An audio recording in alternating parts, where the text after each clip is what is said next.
श्री कृष्ण ने सभी गोपियों को रास में सौभाग्य दिया, लेकिन सभी गोपियों के साथ कृष्ण जब नृत्य कर रहे थे तो इसलिए आज ना सभी गोपियों को अभिमान हो गया, कृष्ण तो मेरे हैं, मेरे ही साथ नृत्य कर रहे हैं, नाच रहे हैं। उस समय राधा रानी को मान हो गया कि आज कृष्ण मुझे छोड़कर गोपियों के साथ नृत्य कर रहे हैं।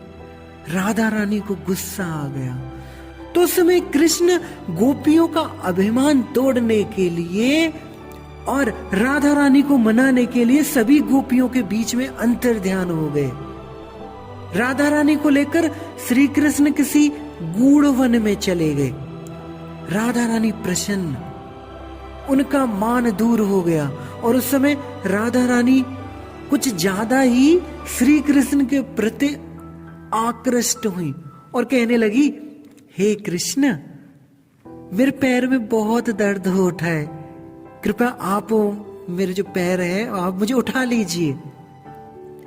श्री कृष्ण जैसे ही राधा रानी को उठाने लगे तो उठाने के लिए गए तो राधा रानी के सामने से एकदम अप्रकट हो गए, अदृश्य हो गए। वहां गोपियां कृष्ण को ढूंढने लगी, यहां घोर वन में राधा रानी कृष्ण को ढूंढने लगी। ये सारी गोपियां जब कृष्ण को ढूंढते ढूंढते उस वन में चली गई जहां राधा रानी थी, तो गोपियों ने सोचा था कि वो राधा जी के पास होंगे श्री कृष्ण। लेकिन जब ये सारी गोपियां राधा रानी के पास आई तो राधा रानी का देखा वहां पे मूर्छित हुई पड़ी हैं, एकदम शरीर में मिट्टी लगी हुई है, बाल बिखरे हुए हैं, उनकी बहुत दुर्दशा बनी हुई थी। गोपियों ने कहा, सखी, हमें तो मन में ऐसा लगा कि कृष्ण आपके साथ होंगे, क्या कृष्ण आपके साथ नहीं है? उस समय राधा रानी ने कहा, मेरे साथ थे, लेकिन कृष्ण मुझे भी छोड़कर चले गए।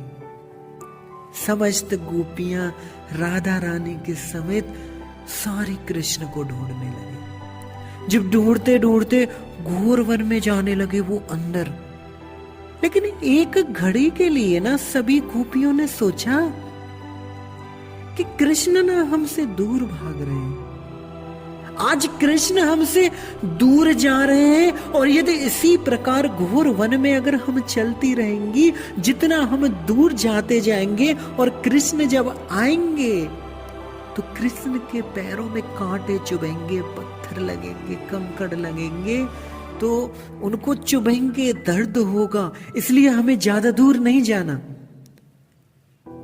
गोपियों ने क्या किया? गोपियां वहीं रुक गईं और वो श्री कृष्ण को प्रकट करने के लिए अब क्या किया जाए ये सोचने लगी। तो अब क्या हुआ? सभी गोपियां उस वन से बाहर निकलकर यमुना के तट पे आ गईं और यमुना के तट पर आके गोपियों ने सोचा, अब कृष्ण को बुलाने के लिए, प्रकट करने के लिए अब क्या किया जाए, क्या करें?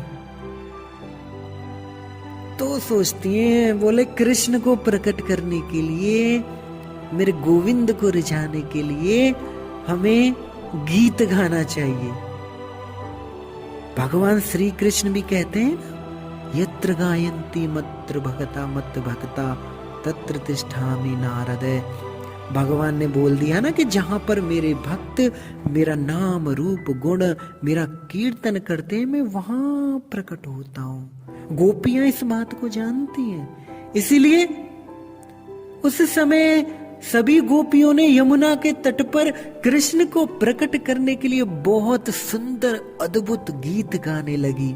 और भागवत में सुखदेव गोस्वामी ने उस गीत को क्या नाम दे दिया?